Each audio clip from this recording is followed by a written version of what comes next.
Shalom Bapak Ibu yang dikasihi Tuhan. Hari ini kita akan merenungkan firman Tuhan tentang bagaimana kita bisa tetap kuat dan kita tidak tergoyahkan ketika di dalam kehidupan kita harus menghadapi kesulitan, kita harus menghadapi perjuangan, atau bahkan ketika kita harus menghadapi badai di dalam kehidupan ini. Mari kita membaca dalam Mazmur pasal 16 ayat yang ke-8. Aku senantiasa memandang kepada Tuhan, karena Ia berdiri di sebelah kananku, aku tidak goyah. Di dalam kehidupan ini kita menghadapi berbagai dinamika dalam kehidupan ini. Kita menghadapi naik turunnya kehidupan. Kadangkala hal-hal yang terjadi dalam hidup kita berjalan baik-baik saja. Kita bahagia, kita tidak mengalami kesulitan, segala sesuatu berjalan dengan lancar, dengan mulus. Tetapi juga kadangkala atau bahkan mungkin seringkali di dalam hidup kita menghadapi pergumulan, kita menghadapi jalan yang terjal, kita menghadapi situasi yang sulit. Tetapi kalau kita ingin tetap terus bertahan dalam kehidupan ini, maka kita harus berusaha agar kita tidak goyah. Karena kalau kita goyah, maka kita bisa kemudian menyerah dan menjadi lemah dan tidak mampu melanjutkan perjuangan kita di dalam kehidupan. Firman Tuhan hari ini mengajarkan kepada kita dua hal yang bisa kita lakukan agar kita tidak goyah ketika kita menghadapi kesulitan dan persoalan hidup. Yang pertama adalah kita bisa tetap kuat dan tidak goyah apabila kita senantiasa memandang kepada Tuhan. Senantiasa memandang kepada Tuhan. Pemazmur di sini Daud menuliskan bahwa dia senantiasa memandang kepada Tuhan, artinya memandang kepada Tuhan setiap saat, setiap waktu, dalam segala keadaan, dalam segala situasi kehidupan. Seperti seseorang yang sedang mengemudikan kendaraan, mengemudikan mobil atau sepeda motor, maka dia harus fokus, dia harus melihat ke depan kepada tujuannya. Dia harus fokus untuk melihat ke jalan di mana dia mengemudikan kendaraan itu. Saya mempunyai pengalaman kira-kira 20 tahun yang lalu. Pada saat itu saya sedang mengemudikan mobil. Dan kemudian saya meletakkan handphone saya di kursi sebelah kiri. Dan suatu saat handphone saya berbunyi dan saya berusaha mencari handphone itu, tetapi saya tidak menemukannya karena tertutup oleh barang-barang yang lain. Dan kemudian untuk beberapa saat saya menoleh ke kursi sebelah kiri itu, mengalihkan pandangan yang seharusnya saya arahkan ke depan. Selama beberapa detik saya menoleh ke sebelah kiri untuk mencari handphone saya, dan tanpa saya sadari, mobil yang saya kemudikan berubah arah, dan kemudian mobil itu masuk ke dalam selokan. Hal itu juga bisa terjadi dalam hidup kita. Ketika fokus dalam kehidupan kita salah, maka kita bisa mengalami hal-hal yang tidak menyenangkan, atau kita bisa mengalami kegagalan dalam kehidupan kita. Ketika fokus dalam kehidupan kita salah, maka kita bisa terperosok. Oleh karena itu, di dalam hidup ini kita harus memiliki pandangan yang benar. Kita harus memiliki fokus yang benar. Walaupun ada masalah, walaupun ada kesulitan dalam hidup kita, kita harus senantiasa, selalu memandang kepada Yesus. Janganlah pandangan kita dialihkan oleh masalah. Janganlah pandangan kita dialihkan oleh kesulitan atau oleh persoalan kehidupan. Tetapi mari senantiasa memandang kepada Tuhan di dalam seluruh keadaan kehidupan kita. Mari kita melihat, memandang kepada Tuhan setiap hari di dalam kehidupan kita. Memandang kepada Tuhan di sini bukan berarti memandang secara fisik, karena memang Tuhan tidak bisa dilihat secara fisik.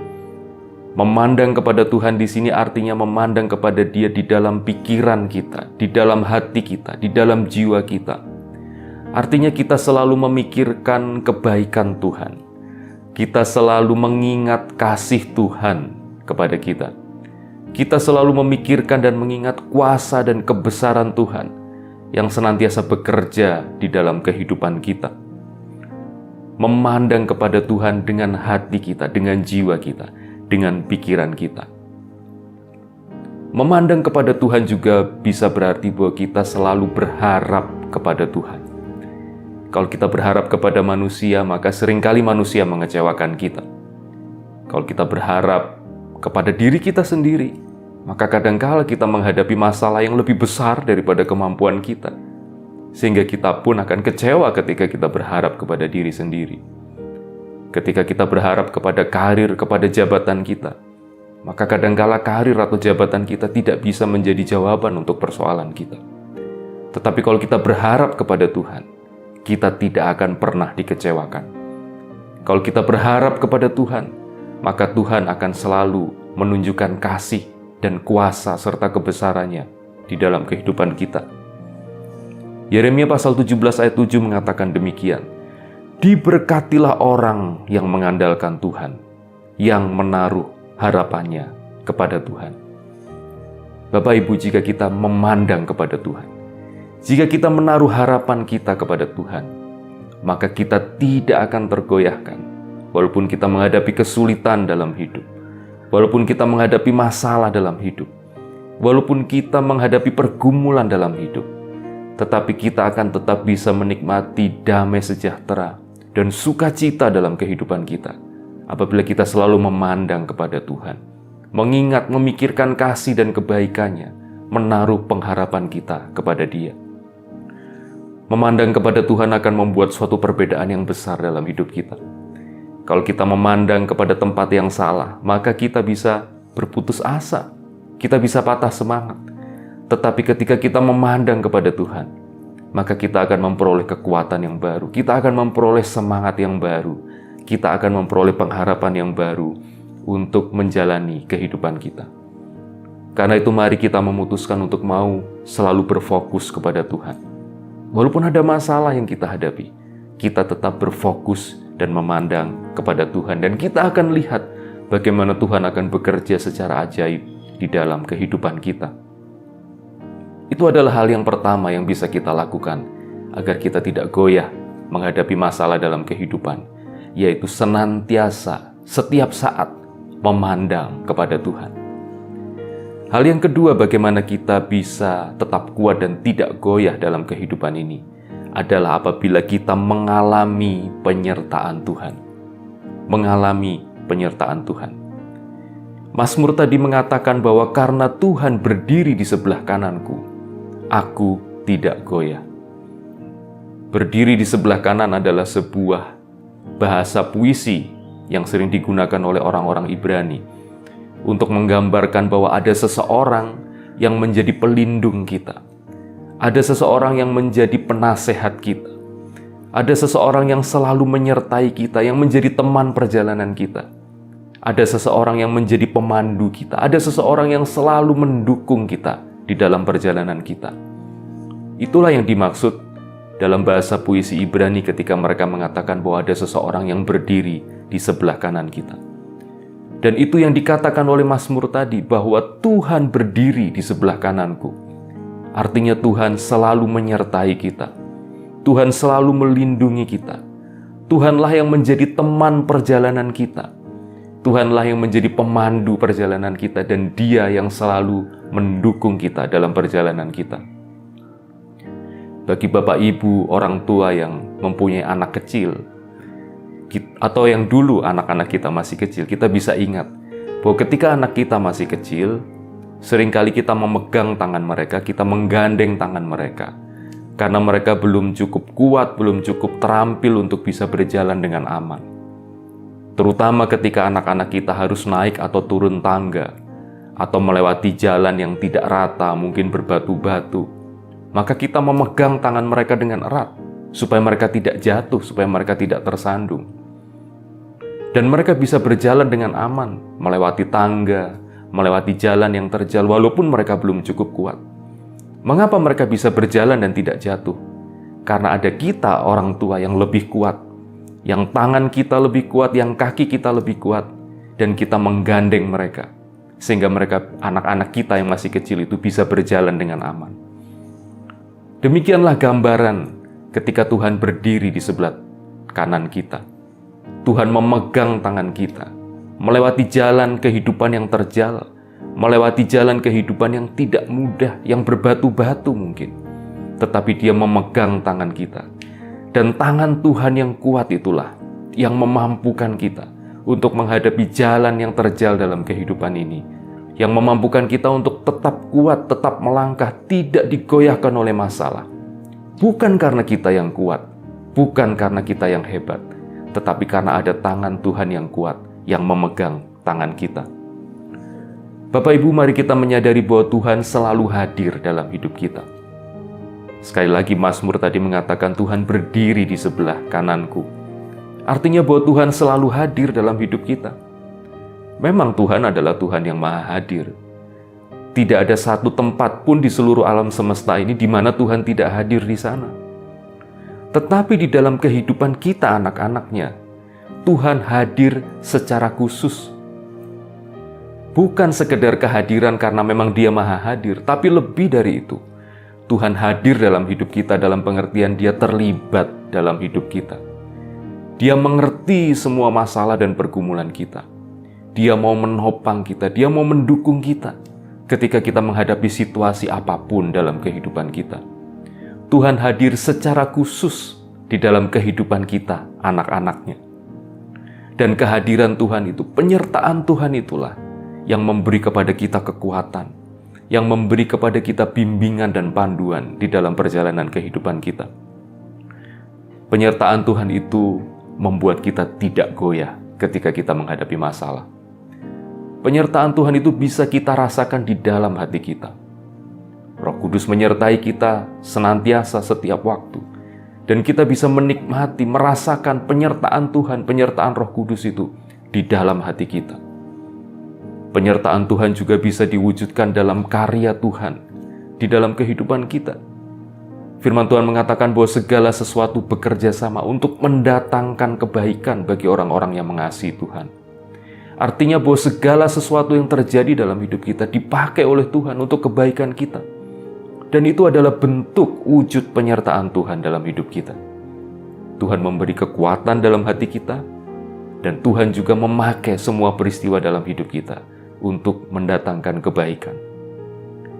Bapak Ibu yang dikasihi Tuhan, mungkin ada saat-saat dalam hidup ini ketika kita harus menempuh jalan yang terjal, ketika kita harus menempuh jalan yang sulit. Mari kita mengingat bahwa Tuhan senantiasa menyertai kita. Dia berdiri di sebelah kanan kita. Artinya bahwa Dia mau menopang kita, memberi kekuatan kepada kita. Dia mau memberi kekuatan dan sukacita di dalam hati kita. Dan juga Dia mau menyertai kita dalam pengertian bahwa Tuhan akan memakai segala sesuatu dalam hidup kita untuk mendatangkan kebaikan. Kiranya Tuhan memberkati kita semua dan kiranya kita tetap kuat dan tidak tergoyahkan menghadapi apapun juga di dalam kehidupan ini. Mari kita berdoa. Terima kasih Tuhan untuk firman Tuhan hari ini. Kami mau menjadi orang-orang yang kuat, orang-orang yang tidak tergoyahkan. Kami mau menaruh pengharapan kami kepada Tuhan, memandang kepada Tuhan senantiasa, dan menyadari bahwa Tuhan menyertai kami dan tidak pernah meninggalkan kami. Kami berdoa untuk setiap anak-anak Tuhan yang mendengarkan renungan ini pada hari ini. Mungkin ada di antara anak-anak Tuhan yang sedang menghadapi masalah, menghadapi pergumulan, persoalan dalam hidup mereka. Kami berdoa kiranya Tuhan membangkitkan kembali iman kami. Kiranya Tuhan menolong kami. Kiranya Tuhan yang akan memberikan jalan keluar atas masalah dan persoalan yang kami hadapi. Kiranya Engkau juga yang memberi kekuatan kepada kami semua anak-anak Tuhan. Kami percaya Tuhan tidak akan pernah meninggalkan kami. Dan kami mau selalu berharap kepada kasih Tuhan itu dalam hidup kami. Terima kasih Tuhan, terima kasih. Di dalam nama Tuhan Yesus kami telah berdoa. Amin.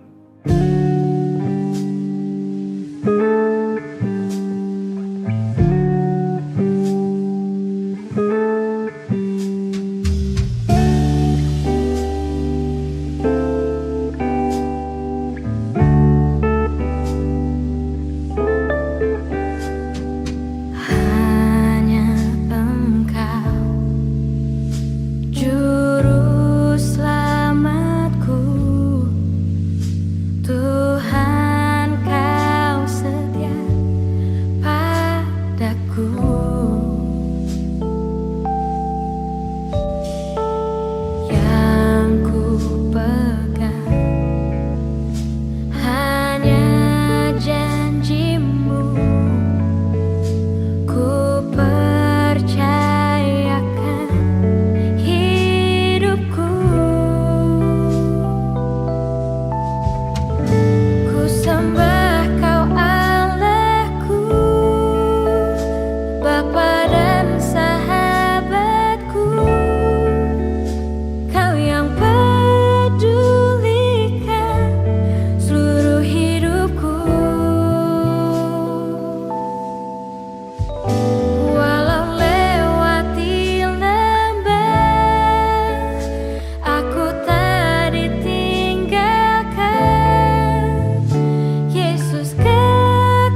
Just get